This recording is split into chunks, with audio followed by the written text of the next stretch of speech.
Assalamualaikum warahmatullahi wabarakatuh. Puji dan syukur kita panjatkan kepada kehadirat Allah Subhanahu wa taala dan salawat salam kepada Nabi Muhammad sallallahu alaihi wasallam. Yang saya hormati Ibu Emilia Hardi MPD selaku dosen mata kuliah bimbingan konseling serta teman-teman, semoga kita semua dalam keadaan sehat dan selalu berbahagia. Nama saya Koordinur Imtiaz selaku pemateri pertama. Dan selanjutnya ada Siti Mawaddah dan Cut Mutiara Ademaspin yang menjadi pemateri selanjutnya. Kami dari kelompok 4 dengan judul Konsep Perkembangan Siswa di Madrasah Ibtidaiyah. Baik, langsung saja kita masuk ke materi yang pertama, yaitu pengertian tugas perkembangan anak Madrasah Ibtidaiyah. Secara umum, definisi perkembangan adalah suatu proses atau perubahan di dalam diri individu yang bersifat kualitatif atau fungsi psikologis yang berlangsung secara terus-menerus ke arah yang lebih baik atau progresif menuju ke dewasa. Ada satu pendapat ahli bernama Santrok yang berpendapat tentang perkembangan.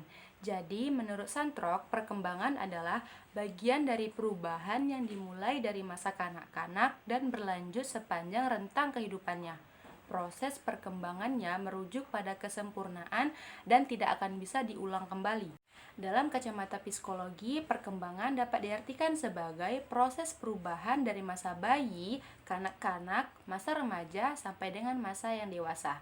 Perkembangan seseorang dapat dilihat dari tingkah laku, baik tingkah laku yang positif maupun dengan tingkah laku yang negatif. Pada tahap perkembangan harus didukung oleh pemahaman orang tua terhadap kondisi peserta didik yang sedang mencari jati dirinya. Oleh karena itu, peran orang tua sebagai kawan dan sahabat lebih diperlukan pada masa dini.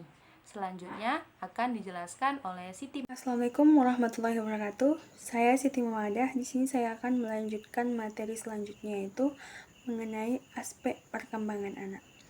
Di mana aspek itu sendiri berkembang tidak secara sendiri-sendiri, melainkan ada aspek lain yang mempengaruhinya.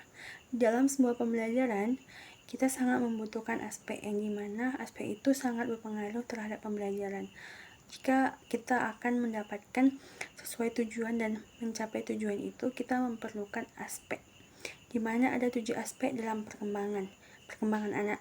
Yang pertama itu aspek psikomotorik. Aspek ini adalah perubahan yang berpengaruh terhadap keberlangsungan hidup manusia, di mana perubahan ini terlihat dari dalam kandungan hingga dari bayi, kanak-kanak, remaja, dan dewasa.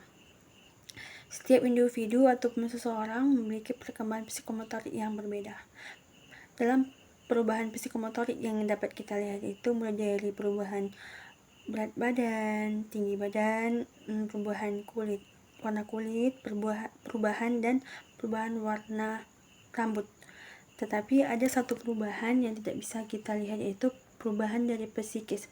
Karena perubahan ini hanya para ahlilah yang dapat melihatnya ataupun suatu ahli yang memahami dalam bidang ini. Yang kedua itu ada aspek kognitif, yang dimana aspek ini berkaitan dengan potensi intelektual yang dimiliki peserta didik, yaitu kemampuan untuk berpikir ataupun memecahkan suatu masalah. Aspek kognitif ini berlangsung atau berpengaruh dalam perkembangan sel-sel saraf dan sel saraf di otak. Otak kiri cenderung berkaitan dengan kemampuan berpikir rasional, ilmiah, dan logis, dan kritis. Sedangkan otak kanan berkaitan dengan erat dengan kemampuan yang intuitif, imajinatif, ataupun menyebar. Contoh dari otak kiri yang sering kita lakukan yaitu seperti membaca, berhitung, belajar bahasa, dan melakukan penelitian ilmiah. Sedangkan dari otak kanan itu lebih cenderung kita melakukan seperti bermain musik, melukis, menggambar, dan kerajinan tangan. Selanjutnya yang ketiga ada aspek perkembangan sosial, yang dimana aspek sosial ini ditandai dengan pencapaian kematangan dalam interaksi sosialnya.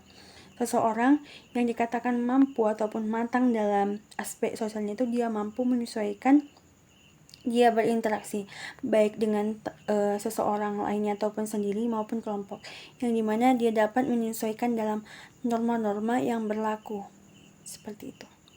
Dan selanjutnya itu ada aspek perkembangan bahasa, yang dimana bahasa menurut para ahli adalah sebuah komunikasi yang digunakan untuk menyampaikan pesan, pendapat, dan perasaan, dan menggunakan simbol-simbol. yang bermakna dan mengikuti aturan ataupun bahasa yang lainnya. Berbahasa ini sebenarnya kita sudah memahami bahasa sejak dalam kandungan, yaitu ketika seorang ibu kita berbicara kepada kita. Kita tidak mengetahui, tapi kita sudah belajar bahasa di situ. Dan selanjutnya ada aspek perkembangan emosi, yang dimana adalah emosinya adalah perasaan atau etnis yang ditunjukkan kepada seseorang ataupun kejadian. Ragam emosi ini terjadi karena ada perasaan marah ataupun sesuatu, bahwa emosi itu lebih cepat berlalu daripada suasana hati.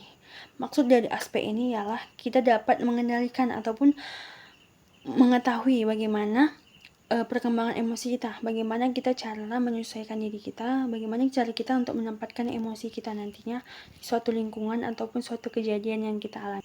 Selanjutnya ada aspek perkembangan moral, yang dimana aspek perkembangan moral ini berkaitan dengan aturan ataupun konvensi mengenai apa yang seharusnya dilakukan oleh individu dan interaksinya dengan orang lain. Menurut kencaman teori psikoanalisis, perkembangan norma adalah proses interaksinya norma-norma masyarakat yang dipengaruhi oleh ketenangan biologis. Maksud di sini itu dalam aspek moral ini kita mengetahui nilai-nilai aturan yang sebenarnya yang terjadi di suatu masyarakat ataupun di suatu lingkungan yang kita jalani. Misal kita tahu aturan apa yang tidak boleh dilakukan dan aturan apa yang sebenarnya dilakukan. Oke, sekian dari saya, Siti Maudah, dengan mengenai aspek-aspek perkembangan moral. Selanjutnya akan dijelaskan oleh Icut. Assalamualaikum warahmatullahi wabarakatuh.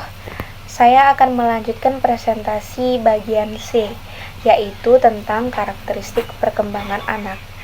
Karakteristik perkembangan seorang peserta didik itu jelas berbeda-beda, tergantung faktor yang mempengaruhi perkembangannya. Karakteristik perkembangan anak di sekolah meliputi perkembangan fisik motorik, perkembangan intelektual, perkembangan bahasa, perkembangan emosi, perkembangan sosial, dan perkembangan kesadaran beragama. Ada banyak faktor yang mempengaruhi perkembangan yang akan menimbulkan masalah dalam perkembangan. Faktor tersebut meliputi faktor genetika dan faktor lingkungan. Dalam proses perkembangan ketujuh aspek tersebut, terkadang menimbulkan masalah. Masalah-masalah tersebut bisa diperbaiki dengan dukungan dari orang-orang terdekatnya, terutama dari keluarganya.